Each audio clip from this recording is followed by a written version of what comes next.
You know that feeling. When you really want to get something, like properly understand it deep down, but there's just so much stuff out there, it's overwhelming. Oh, absolutely. It's a common challenge. Yeah, and that's exactly what we try to tackle here. So today, we're diving into this really powerful idea, the ideal apprenticeship. Mm-hmm. Think of it like that super important time after school, Mm-hmm. where the real skills, the real mindset gets hammered out. People like Benjamin Franklin, Martha Graham, Einstein, they all went through this intense period of learning by doing and, well, figuring themselves out, too. Precisely. And the sources we looked at for this deep dive, they really shine a light on that vital stage. It's that time when you're not just sort of soaking up information passively, Right. you're actively building your abilities and honestly fundamentally changing how you even think. It's about stepping out of the classroom and into the messy reality of the world. And pulling out strategies that actually work. Exactly. Pulling out those core strategies that you see again and again across all sorts of different fields, different masters. Okay, so this ideal apprenticeship, it's not tied to one specific job or trade then. It's more like Yeah. a universal thing, Yeah. a path. That's it, exactly. It's that focused time of learning on your own terms, really grinding away at skills, and that crucial evolution in someone who thinks for themselves critically. Doesn't matter if you want to be a scientist or an artist. Nope. Whether you're aiming to shake up science or create something totally new in art, the basic principles, they're surprisingly similar and honestly apply pretty much everywhere. Okay, I'm with you.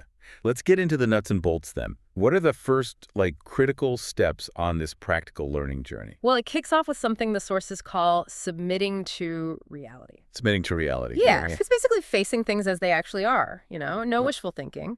And a huge part of that is experimentation, the active mode. The active mode. Right. So you're not just watching, you're gradually getting involved, tackling the challenges directly, pushing past those first fears by actually doing something. You learn by trying things out.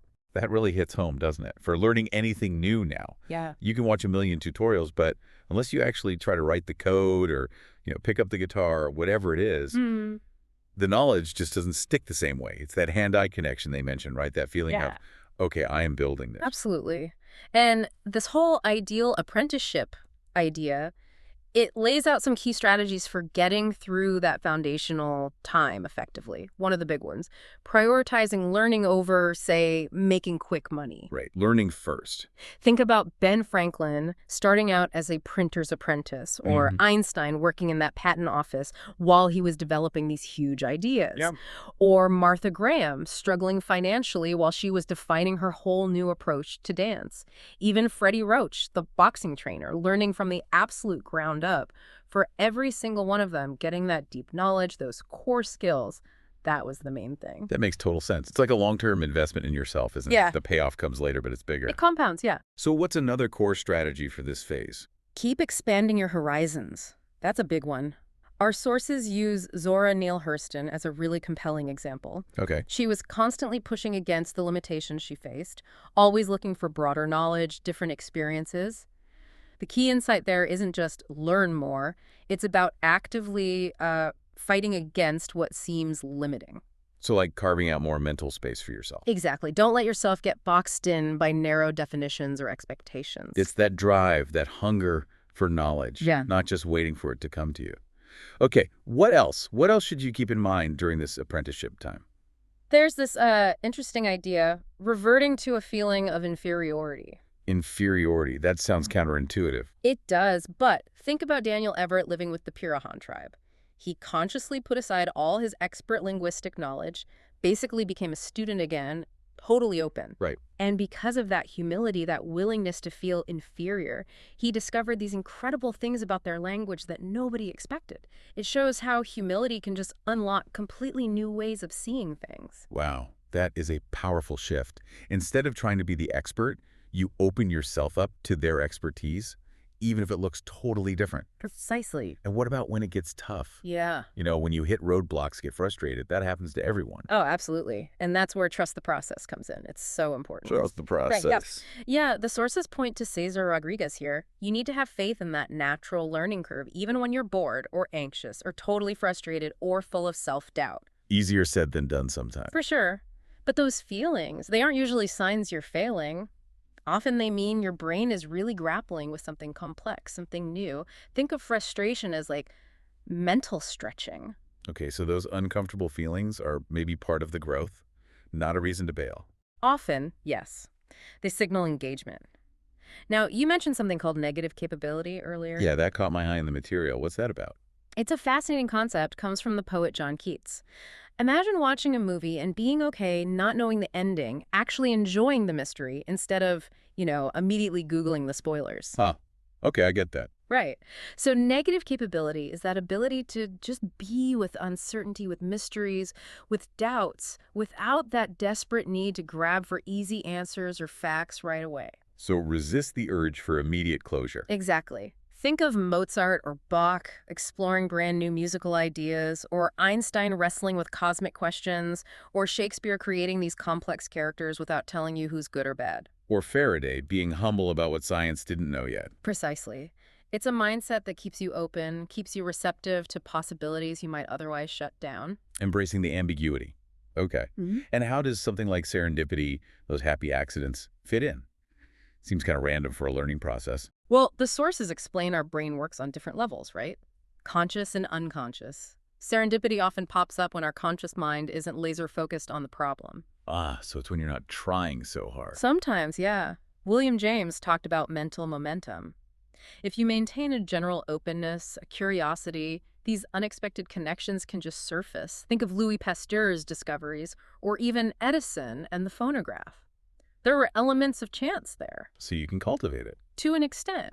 Strategies like deliberately mixing unrelated ideas, like Anthony Burgess or Max Ernst did, can create an environment where those sparks are more likely. Even using analogies like Galileo did can trigger unexpected leaps. It's like preparing the soil, making it fertile for those aha moments. Well put. But this whole apprenticeship journey, it sounds amazing, but also probably not always easy emotionally, right? Definitely not always smooth sailing. Our sources point out several common emotional traps that can really trip you up. Well, there's complacency, feeling like you've learned enough too soon. Conservatism, resisting new or weird ideas. Dependency, relying too much on your mentor or others. Impatience, wanting the results without the time investment. Yeah, I can see those. Then there's grandiosity, getting an inflated ego about your skills. Yeah.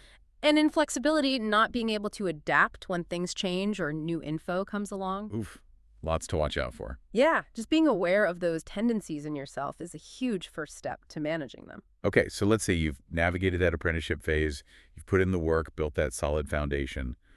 What comes next? Yeah. How do you shift into actually using that knowledge more creatively? Right, that's the next phase. It often feels like a natural overflow. You've built up these skills, and there's this urge to apply them in bigger, more innovative ways. You get bolder. You get bolder, you start expanding your creative reach, and this is where the strategies for the creative active phase really come into play. Like finding your own authentic voice. Exactly. Think of John Coltrane, how he just relentlessly searched and refined his unique sound. It's about developing something that's truly yours. Mm-hmm. And then there's the fact of great yield. V.S. Ramachandran's work is a great example. It suggests that if you go really deep in one specific area, you can uncover a surprising amount of new stuff. And the Wright brothers, their mechanical intelligence, that's such a great story. Designing, building, flying it themselves. Yes. Focusing on control, not just raw power. Yeah. That whole bicycle versus ship thing really shows their practical, hands-on thinking. It really does. And then you have Santiago Calatrava's natural powers, starting with an emotion, an image like that bird for the Milwaukee Art Museum. Yeah, beautiful building. Combining that with deep knowledge, but also a kind of constructive dissatisfaction with what's already out there. He sees obstacles as chances to innovate. And Martha Graham, again, with the open field, basically breaking away from the establishment, creating a whole new language for dance based on real feeling, real discipline. Totally. Daring to make your own path when the existing ones don't fit. Right. Then there's Yoki Matsuoka's high-end strategy, taking two different fields, neuroscience and robotics, where she wasn't initially an expert in the combination. And creating something new. Exactly, leading to neurobotics. It shows the power of that interdisciplinary jump. And Paul Graham, the evolutionary hijack, his varied background leading to ViaWeb and then Y Combinator. It's like he saw how his own path worked and then built a system for others. Yeah, it shows how those nonlinear journeys can be incredibly fruitful. Then you've got dimensional thinking, like Champollion deciphering hieroglyphs looking at a problem from tons of different angles. Hmm. And finally, alchemical creativity and the unconscious, like in Teresita Fernandez's art, acknowledging that role of the subconscious, the stuff bubbling under the surface. It really drives home how important this whole apprenticeship period is. You can't just Yeah. skip ahead. What happens if you try to? What are the downsides? Well, the sources are pretty clear on that. Trying to rush it, skip the Yeah. steps, you risk becoming a slave to time, always feeling behind, less capable. Ouch. Yeah. You can end up too dependent on what others think, lose touch with the actual reality of your field, and just become this distracted, scanning animal, skimming the surface, unable to think deeply or intuitively. That's a pretty sobering thought. Really makes you It is. value putting in that foundational time. Now, the material also talks quite a bit about following primal inclinations. What's the essence of that? The idea is that we're each born with a kind of unique internal wiring, right? It's in our DNA.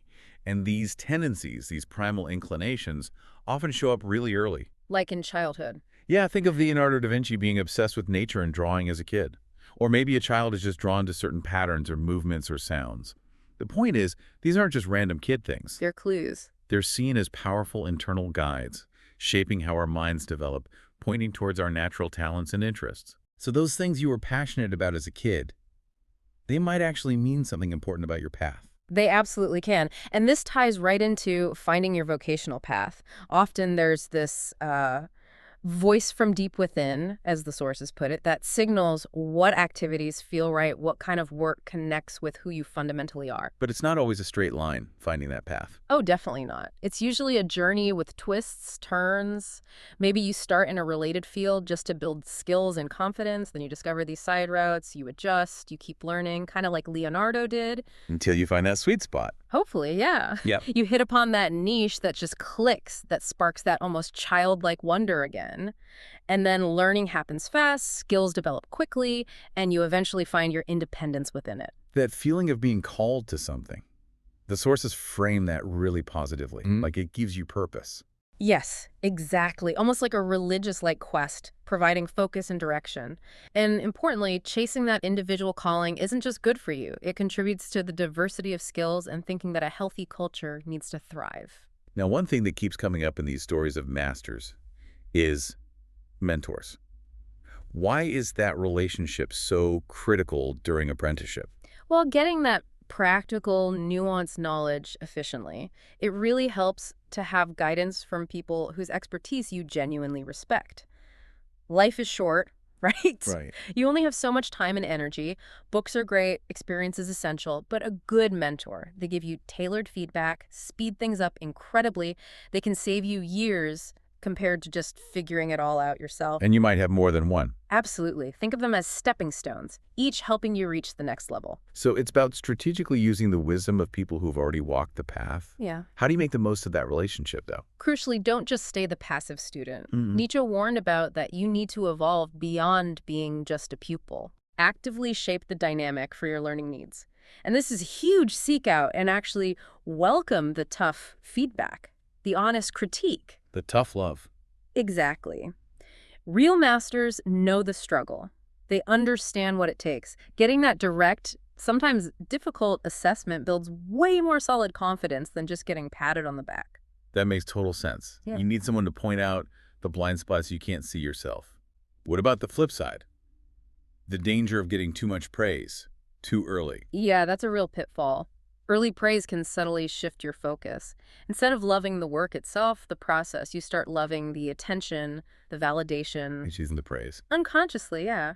You might start tweaking what you do to get more of it. It's so important to remember the role of luck, the help you got from others. The work has to be the main driver, otherwise the ego trap is waiting. Right. Stay grounded in the work. Now, the sources also talk about the synthesis of knowledge, building a dimensional mind. What's that all about? Well, historically, we often separated art and science, right? But the Renaissance ideal, think Leonardo da Vinci, was about integrating different kinds of knowledge. Seeing the connections. Exactly. And today, with so much information available, having a more rounded understanding, not just the what, but the how things work underneath, is becoming essential. Calatrava deciding to study engineering deeply alongside architecture. That's a perfect modern example. So breaking down those old walls between subjects, getting a more connected view. Precisely. Seeking that interconnected understanding. And how does intuition fit into this? That often feels like magic or something. Yeah, it can feel that way. But rational thinking, logic, it's powerful but sequential. You can trace the steps back. Intuition, though, it's more holistic. It's that sense of seeing more, like Einstein described his big insights. You can't always break it down into logical steps afterwards. So where does it come from? Deep, deep immersion. Years of intense focus and practice, they often mention around 20,000 hours. It literally rewires your brain, builds these dense networks of connections. So mastery leads to this intuitive feel for the whole subject, like Jane Goodall just knowing chimpanzee behavior. It enables instant pattern recognition. So intuition isn't magic. It's earned through deep experience. That's the idea. It's the embedded result of all that focused learning. And all of this journey, leads to what the sources call a return to reality. What's the core idea there? Yes. The ultimate reality, you could say, is that everything is interconnected. Our minds like to categorize, specialize, make distinctions. It is useful sometimes. Absolutely. But too much specialization can lead to ideas that are disconnected, maybe even a bit weird, because they miss the bigger picture. History shows this yearning for interconnectedness. The Renaissance universal man, for example, and you see it in modern science too. Faraday, Maxwell, Einstein focusing on relationships, not just isolated things. Interdisciplinary fields like neuroscience, complexity theory, ecology, holistic health, they all point towards this interconnectedness. So consciousness itself is trying to connect us to that reality. That's one way to think about it, yeah. The boundary between us and the world is fluid. Learning physically changes our brain. And the brain of a master, with all those rich connections, it starts to mirror the complexity and interconnectedness of the world itself. That's the ultimate return to reality. Wow. So mastery isn't just about skills. It's about aligning your mind with how things actually are. That Einstein quote you mentioned really hits hard here. The intuitive mind is a sacred gift, and the rational mind is a faithful servant. We have created a society that honors the servant and has forgotten the gift. Yeah, it perfectly captures a key point. Mastery takes time, intense focus, sure, but there's also that X factor. Yeah, like a strong inner compass, deep self-awareness, and the sheer guts to follow your own path, even when it looks weird to others. Real masters often take detours from the conventional road because it just doesn't fit them. Can you give some examples? Sure, take Mozart. Looks like a prodigy, right? But his early years were total immersion. The real breakthrough came when he sort of rebelled against his father's rigid plans, found his own voice in opera. Right. Einstein hated formal schooling, wasn't initially seen as brilliant at math in the traditional way, chased his own ideas, did thought experiments on his own time. He cared about fundamental understanding, not grades. Temple Grandin, too. Perfect example. She used her autism, her connection to animals, her visual thinking to gain insights no one else had in animal science. A totally intuitive path, Leonardo. Limited schooling pushed him to observe nature intensely, learn art his own way, internalize everything. And Daniel Everett again? Right. That reverting to inferiority let him understand the pure Hans whistling language, something totally unexpected, learned through humility. Or Goethe, his early rebellion with Werther. Then later blending science and art, driven by this inner demon that kept pulling him back to his core interest. It shows how different those paths can be, Yeah. but they all involve listening to that inner voice. Exactly. Forging a path that truly aligns with who you are. Okay, so let's try to wrap this up for today. Bringing our deep dive to a close, it feels like the apprenticeship phase is just non-negotiable. It needs active work, mentors are key, you've got to face the challenges. Absolutely fundamental, and it's about nurturing both sides, the rational and the intuitive, staying true to those deep down inclinations you have. That's the ongoing path towards mastery. Yeah, it's not just about piling up facts. It's about building a way to learn deeply, effectively, hopefully uncovering some strategies, some insights you can actually use in whatever you're pursuing. That's the goal. Actionable insights for your own journey. So maybe the final thought for you, the listener, is this. Take a moment to think about your own primal inclinations. Those things that genuinely sparked your interest early on, or maybe still do. How can you consciously shape what you're doing now to move towards deeper understanding, maybe even mastery? in your own way. Because even with all the craziness of modern life, that journey of discovering yourself and building your skills, it's really a lifelong process of, well, returning to reality again and again.